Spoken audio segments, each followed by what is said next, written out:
Welcome to Pour the Wine. It's Rom-Com Time, where we'll sip some wine and review all things rom-com on the Hallmark Channel. I'm Amy. And I'm Gary. And I'm pouring wine. pour that wine, pour that cab. It's been a long day. Yes, it has. It's been a long day. Should we just get right to it? Yes. Talk about something fun and festive? Yes. Today, we're reviewing Three Wise Men and a Baby. It aired on the Hallmark Channel on Saturday, November 19th, 2022. You can find it from time to time on the Hallmark Channel. I'm sure it was on during Christmas in July recently, and will probably be on during Countdown to Christmas, but it is always streaming on Hallmark Plus. Yes, it is. Yes, it is. And we would love it if you would click that follow button on your favorite podcast platform so you don't miss an episode. If you listen on Apple or Spotify, you can also leave us a review, and hopefully it's a positive one. We hope so. You can also find us on YouTube and all social media. All of the socials. Hey, send us an email. Yes, you can do that too. Wine. It's romcomtime@gmail.com. Yes. And let us know if you watched Three Wise Men and a Baby in 2022. Maybe you watched it more recently. Maybe you've watched it 10 times. Yeah. Or more. Or more. since it premiered. So shoot us an email. Let us know your thoughts about this movie or anything Hallmark related. Yes. Yeah. We'd love to hear from you. We sure would. Yeah. So tell us who's in this one. Who is in this one? All right. Buckle up. You ready? Yep. Get your wine glass. Here you go. Let me Is that pass you buckling up? That was me. I don't know. Sorry. Okay. Thank you for my wine glass. You're welcome. All right. Paul Campbell plays Stefan. He is, of course, a Hallmark fan favorite that starred in more than 20 Hallmark movies, including the Santa Claus, the Three Wiser Men movies. And I say three because a new one is coming out. Yes, it is. During Countdown to Christmas of 2025. Falling Together, The 9 Kittens of Christmas, and The Santa Stakeout, just to name a few. Woo, let it go. A few of his other acting credits include 26 episodes of Spun Out, the movie The Big Year, 8 episodes of Almost Heroes, and 25 episodes of Battlestar Galactica. Oh. Ooh. Like Tyler Hynes plays Taylor, Stefan's brother, one of Stefan's brothers. He's another Hallmark fan favorite, of course. Like Paul, Tyler has been in more than 20 Hallmark productions, including Holiday Touchdown, A Chief's Love Story, all 3 Groomsmen movies that aired last year on Hallmark Plus and are coming to the Hallmark Channel next month in September. Yep. Never Been Christ, Time for Him to Come Home for Christmas, and An Unexpected Christmas. Some of his other work includes 8 episodes of the Hulu series Letterkenny, 4 episodes of Unreal, and 5 episodes of Warehouse 13. Ooh. Do you remember him on Warehouse 13? No, I do not. No, and we watched that. We'll have to go find which episodes he's in. Yes, we will. Andrew Walker plays Luke, the third and oldest Brenner brother in Three Wise Men and a Baby. And he, too, is a Hallmark fan favorite. He's been starring in Hallmark movies for more than a dozen years. He was in The Reluctant Royal, Jingle Bell Run, For Love and Honey. He's Tom Schultz in The Curious Caterer Mysteries. He's in An Unexpected Christmas, A Dream of Christmas, just to name a few of his Hallmark works. Yes. Yes.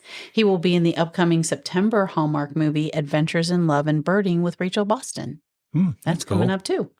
Some of his other work includes 13 episodes of Against the Wall, Carnal Innocence, and single episodes of Without a Trace, CSI Miami, CSI New York, and ER. He was in ER. ER. Margaret Collin plays Barbara, the mother of the 3 Brenner brothers. For Hallmark, it looks like she was in this movie and the sequel, Three Wiser Men and a Boy, and I'm wondering if she'll be in the 3rd movie. I think it's going to be called something like Three Wisest Men, if the, press was correct. Yes. I don't know.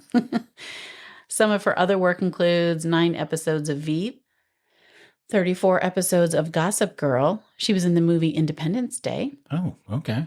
And most excitedly, she was in the original Three Men and a Baby where she played Rebecca, Tom Selleck's girlfriend. That's right. Shout out to Three Men and a Baby, the OG, right? Allie Liebert plays Fiona. For Hallmark, she was recently in Love of the Irish and Friends and Family Christmas. She has also appeared in Every Time a Bell Rings, A Christmas to Cherish, and Cooking with Love. Nice. She has also directed several Hallmark movies. She directed Love of the Irish, Deck the Halls on Cherry Lane, Time for Her to Come Home for Christmas, and The Holiday Sitter. Some of her other acting gigs include 15 episodes of Family Law, 20 episodes of Mech X4, an episode of Fringe, and the movie The Breakup Artist. Oh, cool.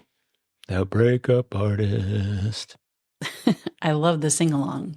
That works. You love to sing along, huh? Yes, you need to do that at the end of every person that I talk about. Oh, That'd goodness. be kind of fun. No, I'm just kidding. Fiona Vroom plays Susie. She's been in several Hallmark productions, including the sequel to this, which is Three Wiser Men and a Boy. And I got to believe she's going to be in the third installment. Yes. Also, she was in the Wedding Veil movies. She was also in Curious Caterer, Forbidden Fruit, Nantucket Noel, and Love in Store. Some of her other work includes a series on Hulu called Murder in a Small Town that premiered in 2024. She was in 6 episodes of that season, and she will be in 7 episodes in the upcoming second season set to premiere next month. Oh, cool. Lots of premiering going on next month. September is it, right? Yes.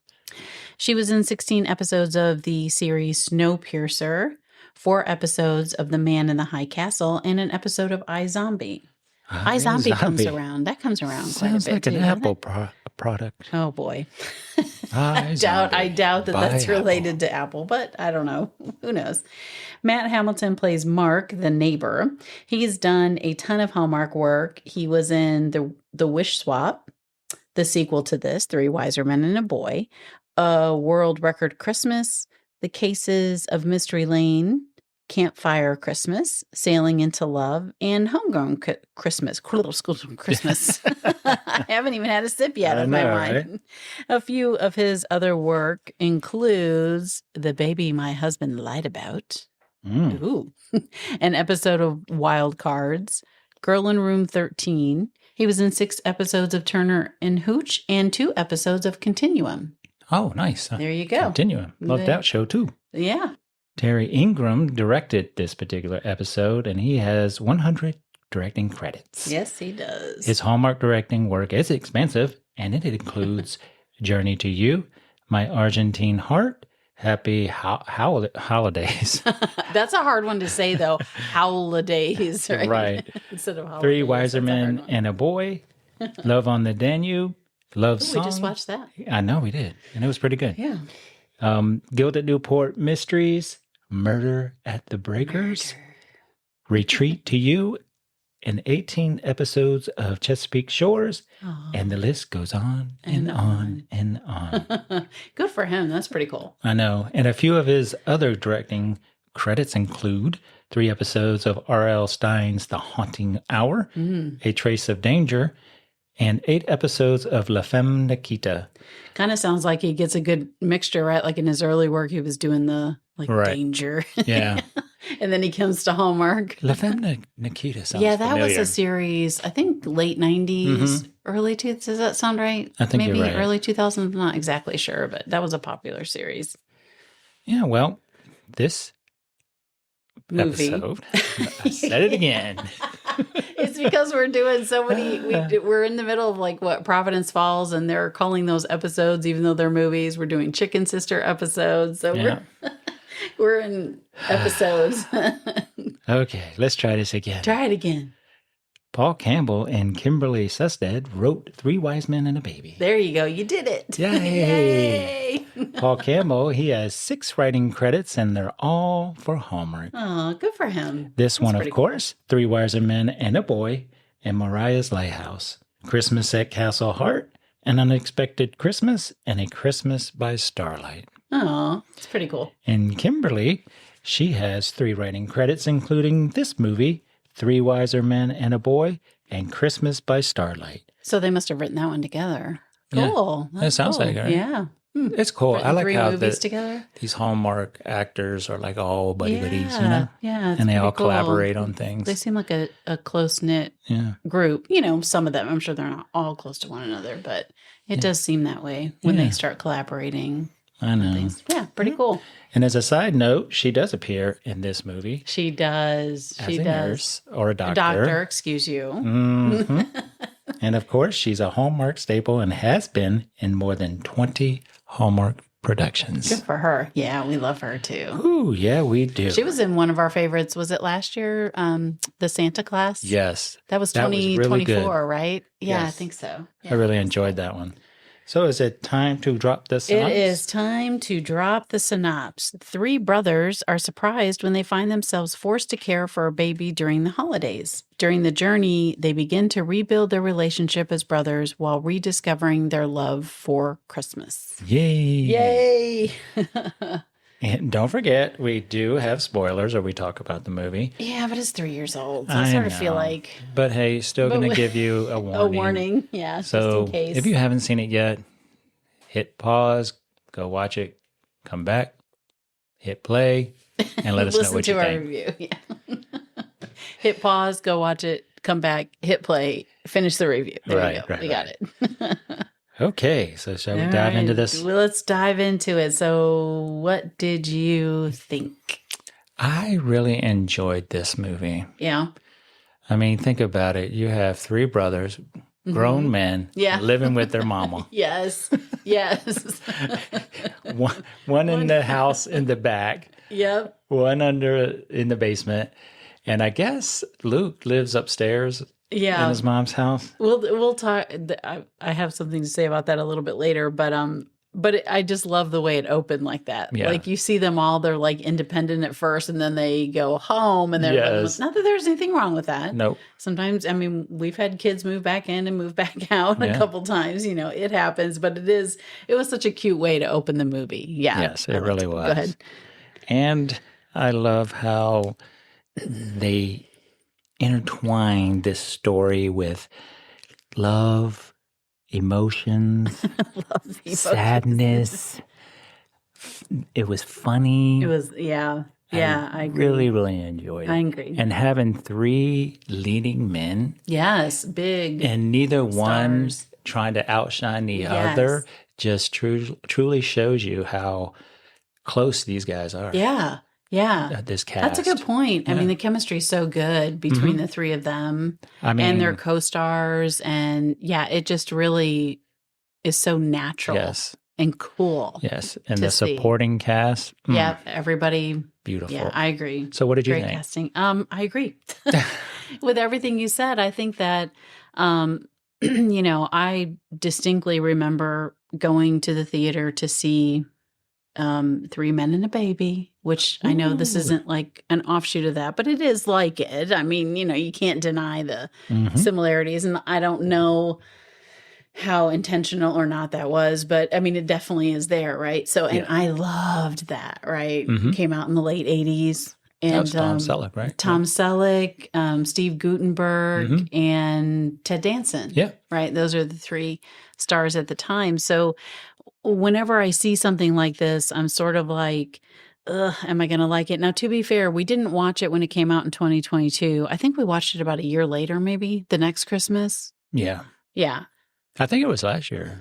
No, it would have 24. No, we watched it in 23. Okay. I think. Yeah. Yeah. We watched it in 23, and then we've rewatched it a few times since then. Okay. Right. So, but when it's coming out, it's okay for people to kind of do this sort of thing, but I'm always, because I'm such an 80s girl, and anything that's redone or remade, I'm like, but this isn't a remake. I know this isn't a remake, but it was so good. It was so, so good. The writing was really good. The banter was great. Oh, it was awesome. Between the brothers, and then you throw in the girls that they kind of like. I liked the whole theme of, family. These are brothers who get along a little bit on the surface, but really there's some deep-seated stuff. And I mean, and I just love the way it was written, because it's serious, but it's not too serious. Right. You don't get like down in the weeds with the emotions, although there were parts that were touching and heartfelt and everything. So they played everything really well together. Like I said, between the banter, between the family, between their mom, between the other girls, and of course the baby. They're taking care of the baby, Baby which Thomas. is the crux of the story. So I just thought the way it all came together was really, really good, and I just thoroughly enjoyed it. Yeah, well, I love it. Yeah, I love it. All right. Well, you want to talk about favorite scenes? Sure. You go first. You want me to go first? Yep. So a lot of mine, shockingly, has to do with the banter because I have a very witty, sarcastic sense of humor. So I loved so many scenes in this movie that had to do with that. Of course, I love the emotional stuff, but I also love, so right out of the gate when, Taylor, he gets fired or let go, right? And he's walking home and he sees his neighbor, Mark, who is not the brightest bulb in the pack, and so Mark and Taylor kind of banter, and Taylor's like, did the truck come with an unearned self-confidence? Because Mark has this big truck, and then Mark says no, it came with a snowmobile. And Taylor's like, you've got a bulb out and I'm not talking about your lights, because then Mark turned. I just thought that was really cute and funny and just witty. And I wonder how much maybe was ad lib. So I just like that scene. And we talked a little bit earlier. I liked the very beginning scene where you see where each of the brothers are in their career, which again, I'll talk about a little bit more. But so that was one. What about you? Speaking of bantering, when they were at the dinner table with their mom, that's my next one. And oh my goodness. Yes. So it's Taylor and Stefan. They're going back and forth, talking about Dungeons and Dragons and Pet Detective and Mission Impossible. I mean, come on. Well, I think because doesn't Taylor call him a pet detective? Yes. And he's like, I'm a pet therapist. Yeah. Stefan says that. And then he's like, somebody says something about makes everything possible. And then I don't know who it is that says you're Mission Impossible. And he's like, what? What? That the dinner with their mom, that was funny. Yeah. I agree. What else you got? Because what was funny is their mom was talking about decorating the tree, and them two were just going at it. Yeah, they weren't paying any attention. Enough's enough. I'm done. Yeah. Another one of mine was when the brothers, they had Thomas and they dressed up in those elf costumes and took pictures with Santa at the market. I had that too. That was so cool. Well, I love that whole scene where they go. Is that when they do the ice skating, or they take the baby, or is that later? That's when they have the baby on the ice. Yes. Right, and then they take pictures and they're taking videos of the baby, and it's just it's so cute. The slow mo, and then with with Taylor and the candy cane in his mouth. I mean, it was it's just really, really good. Right. And you said they buy the elf costumes. Yes. And then, that was just, it was such a cool scene. Yeah. When they're all around, and it really worked. Yeah. I liked when the kid hustles Taylor to borrow his wagon because Taylor's, oh my God, he needs something to cart the baby around. Right. Yes. Right. He takes the baby to the store in the wagon, and the woman's like, how old is he? And he's like, that. That old. He just says that. No, he doesn't even say old. I don't think he says that. And he kind of points to him. That's funny. That's just part of the wit and all of that. Oh my gosh, I could talk about every scene like that. And then what about when Stefan and Taylor are trying to put together the baby swing? Yes. Right. And they're having a hard time. And I think Stefan says it's like they want us to throw things because they're so frustrated by the instructions. And we've all been there, right? When you're trying, especially baby things like cribs and playpens and the swings and, all of the toys that they have. And then Luke comes home. Right. Thomas the baby finally falls asleep, and Luke comes home and wakes him up, and they're like, Luke, right. Like, be quiet. Shh. And then what do they say about the cat gifs? Oh, because they're like, don't you answer a text message? Isn't that what they said? Yeah. And he said something like, they're just cat gifs, or they're boring. Cat gifs. And I love how Taylor's like, how dare you? It's just so funny. Tyler Hynes is so good in that role with that quick wit, and then he's like, "Don't let him get to you." To Stefan, he's saying that about Luke. So I like that. Yeah, I thought that was funny too, because So Taylor ends up watching the baby Thomas first. Right. And it's so funny because by the end of the day, which you think it's the end of the day, Stefan comes home and he doesn't see Taylor sitting in a chair, and he opens the refrigerator, and when he closes it, he turns, and there he is. So He's like, whoa. And Taylor looks like he's been to like hell all and back. disheveled, and he's just sitting And there. he was like, oh, it's been a long day or something. And Stefan goes, it's only been 2 hours. Well, he's like, you have no idea what I've been through. I was extorted by a 10-year-old. That was so funny. And then after Stefan says it's only been 2 hours, he's like, but it feels like a lifetime. Yes. It's like, he's so good at those. What's so relatable about that is, anytime, even if you've had to babysit and it's not your own kid, sometimes it just feels like forever, because things go wrong or you're trying to figure it out. And especially in their circumstance where, the baby's dropped off at the fire station and it's specifically to Luke, like it's addressed to Luke, the oldest brother, and he brings the baby home, but then he leaves, you know? Well, their mom is, I guess we didn't explain their mom is there, right? Played by Margaret Collin, who was in 3 Men and a Baby. Yep.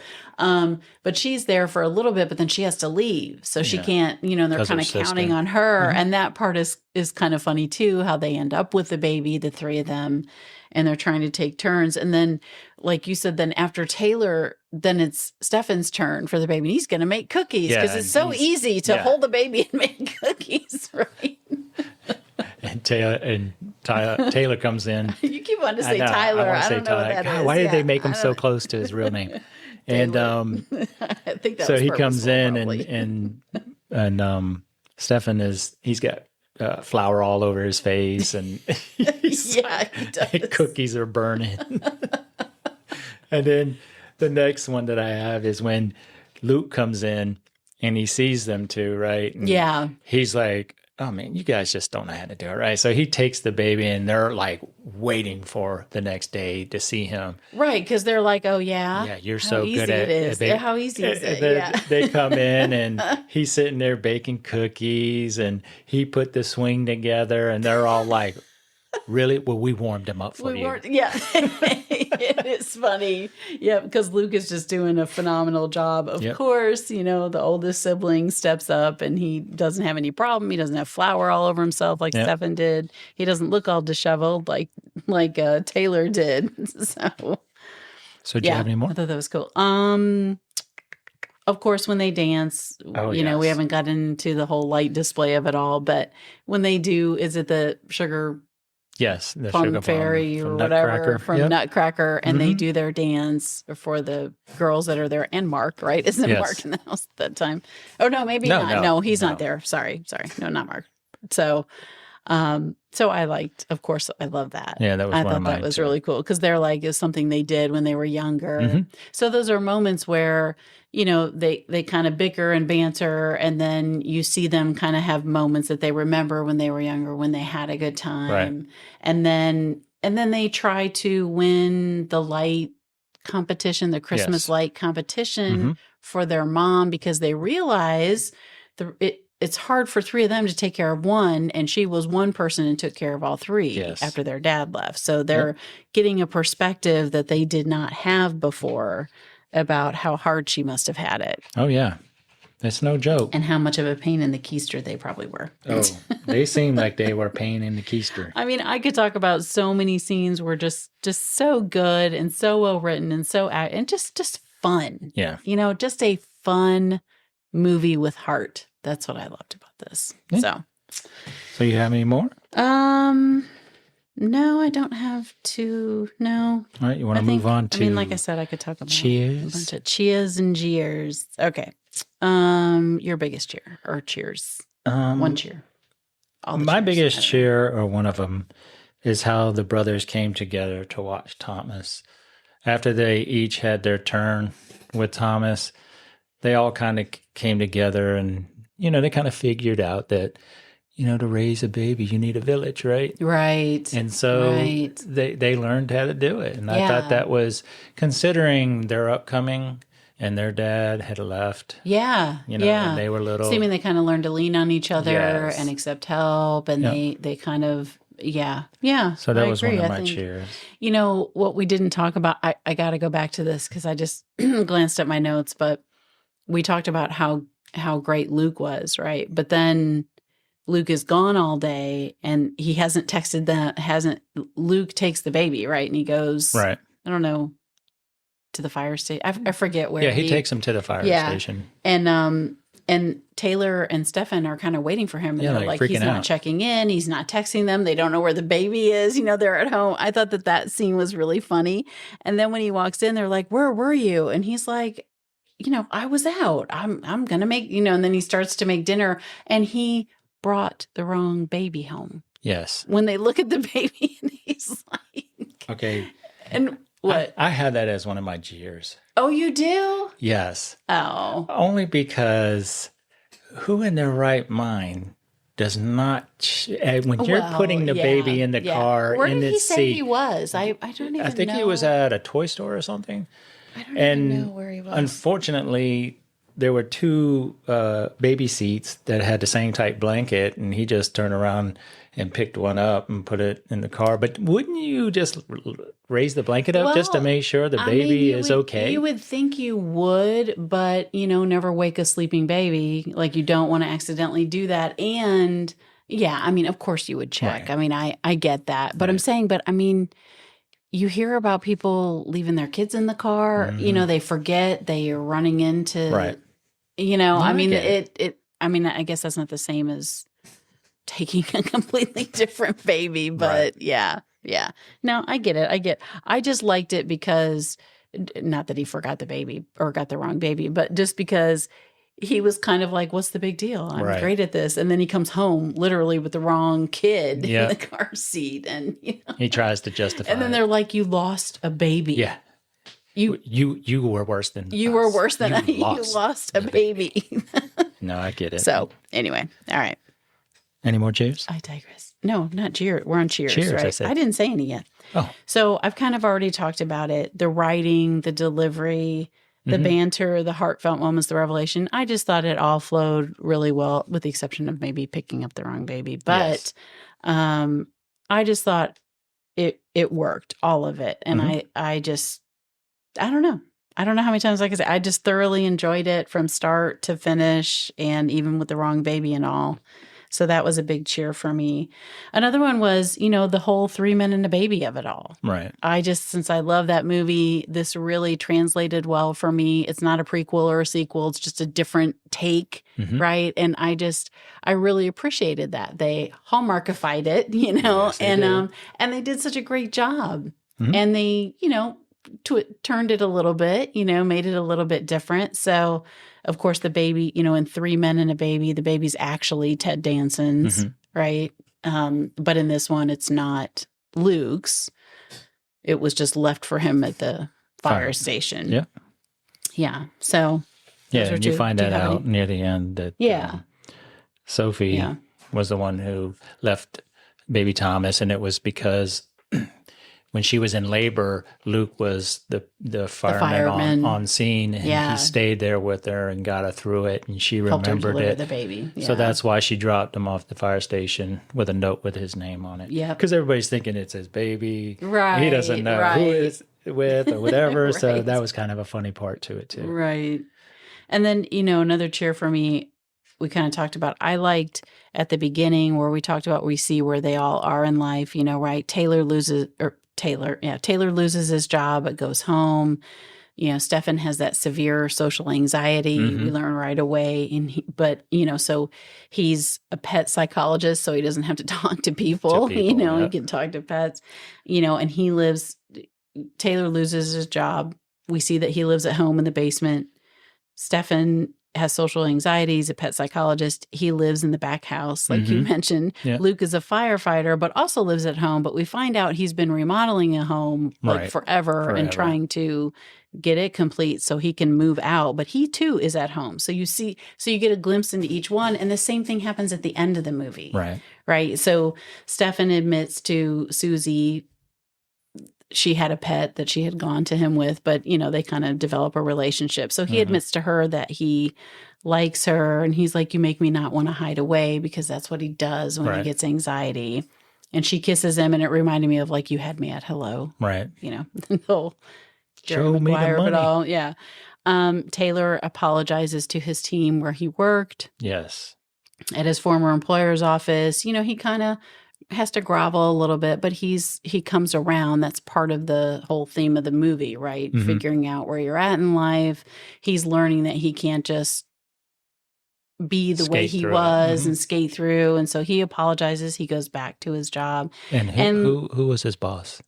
His boss was none other than Jeff Gustafson, who was in Sign Sale Delivered as Postables. Norman Dorman. Shout out. Yes. Yeah, it was kind And of it was cool. cool that to he see actually him welcomed in them there. back Yeah, because yeah, he it was pretty apologized. cool. Yeah, I thought it was cool. Yeah, that was cool. That's a Norman move right there. That is a Norman move. Luke goes to the baby Thomas's mom's house because she has since come and Mhm. picked up the baby. Basically, she said she needed. She just needed a break. A little bit of a break. And then he's like, you know, I know what it's like to carry the world because he's taking care of his two younger brothers after his dad left and he had all that responsibility. And then she invites him in to see Thomas. So and then you go to a year later. Yes. I Right. like And they're that. all together. Yes. You know, Luke is with Sophie, Mhm. right? And Stefan's with Susie. And Taylor is Fiona. Is she there? Mhm. Also, yeah. So they're all, and Mark, the neighbor, is And there. Mark right? comes in last. Mark comes in last. With the fire hat. So for Thomas. Luke's house is done, you know, and like I said, even Mark is there. So I really, that's a big cheer for me. You had the beginning of all of them and then the end of all of them. You see where they're at. And then the middle, you know, we kind of saw what they all went through, right, to get to that point. Yeah. So, and their mom is happy that they're all, they finally come around to not hating each other, appreciating each other, and decorating the Christmas tree that she wanted decorated. And the house. And the house. And the house. The nativity scene. Yeah. And the nativity. And I just love when you go to turn the lights on, the Christmas tree lights on the house. They come on, everybody's cheering, and then boo. And then they go out. Yeah, that's right. It's like that's right, because Fiona's doing the light show from the inside. That's right. Yeah. Then you have that Christmas vacation. It's almost like a Christmas vacation because she goes, I'll fix it. And then she runs to the garage and opens up the panel. The breaker panel. Breaker panel. Yeah. And she's trying to fix it. And they're out front doing the live nativity scene, right? And then they kind of just wing that's it. when their mom comes in. Yeah. It was really good. It was really good. It was really, really good. So did you have any jeers? I did not have any jeers. I just had that one. That was just it. the one? That's it? That's all you had for a That's all I jeer? had. That's good. That's pretty good. Yeah, it is. Yeah. All right. So, what was your tinsel-topped moment? You had to pick one. It was when the brothers were in the car and they were talking about their feelings and their emotion when their dad left, because Luke kind of went off and talked about, I do everything for everybody and never for me. And they apologized. You know, Taylor talked about how he skates through and you know, and Stefan talks about how he's afraid and he always went to his room just to hide. He admitted he did hide, yeah. And them getting it all out in the open and they all understanding each other brought them closer together. So that was a really good scene. Yeah. So what about you? If I had to pick one tinsel top moment, that would probably be it. I mean, I just appreciated the movie as a whole. You know, I mean, that was a great moment where they finally come together. And what do we always say? It's about communication, about getting it out so it doesn't fester, because things can fester for years. And that's what, my tinsel top moment is just the way the writing was that handled all of it in a way that, we had that moment in the car, but there were also the banter moments. There were also, of course, it was full of Christmas. We had the baby of it all, and I really liked how they, the mom, when she left the baby at the fire station, she knew the baby would be safe with Luke because she trusted him because he helped deliver the baby and all that jazz. And sometimes, not that you need a break, but sometimes if you don't have any help or you don't have family around, Right. and there's a reason there's a phrase, it takes a village. And Barbara, right? their mom. So, yeah. And I like that they had the mom say, look, she deserves a second chance. yeah, you did the right, break. we understand, like it happens. And, the appreciation of the boys for their mom, because it does take kids to grow up, pay their own bills, do their own thing, raise their own kid, to really have it ingrained upon them how much sacrifice parents do for their kids. Yep. A lot of the time, so my tinsel top moment is probably just the whole thing. Sorry. Oh, awesome. So out of 5 ornaments, how many would you give? I have to give it a 5. I mean, the 3 guys at the top of the bill, they're so great together. You talked about it. The chemistry between them and all the supporting cast really was great. I love the neighbor, who's like, whose elevator doesn't reach the top floor, but he's still fun and funny in the banter. And so, so I just, Andrew Walker, Tyler Hynes, and Paul Campbell were so good. Yeah. So good. And we've seen the next movie, we're excited about the third one, but just the chemistry. And like you said, it just really shines through. Yeah, it does. Their actual friendship and their banter and whatnot. Well, I give it 5 ornaments too. You would give it 5 ornaments? You'd hang 5 ornaments on the tree? Yes, I would. All right. I really enjoyed this. Oh, but let's give a shout out to Felicia Simone, who plays Jones, one of Luke's co-workers at the fire station. She is in Providence Falls. She is in Providence Falls right now. Just want to give a shout out to her. All 3 episodes have now aired on the Hallmark channel, and they are streaming on Hallmark Plus. Just a little plug for her. Yeah. She plays Suzette. Yes, she does. In Providence Falls. So we saw her again. We didn't talk about her that much during the cast, but yeah. So Is that a wrap? That's a wrap. Well, thanks for tuning in. Follow the podcast wherever you listen so you don't miss one. Also, follow us on social media. If you really, really like the show, we would really, really appreciate your positive review on Apple Podcasts or Spotify. And if you really didn't like the show, don't tell us. Don't just leave us a review. Be kind. No, we really appreciate taking the time to write a review, because we know not everybody does it. Not everybody does the surveys at the end of a phone call, and it does take time, and everybody's busy and everything. But if you do have the time, we'd love it. We'd love to hear from you. Yeah, we'd love to hear from you. So we don't bite. We don't. Be sure to follow us wherever you get your podcasts and on social media so you don't miss a thing. Until then, fill up your glasses and push play. Thanks for listening. Cheers.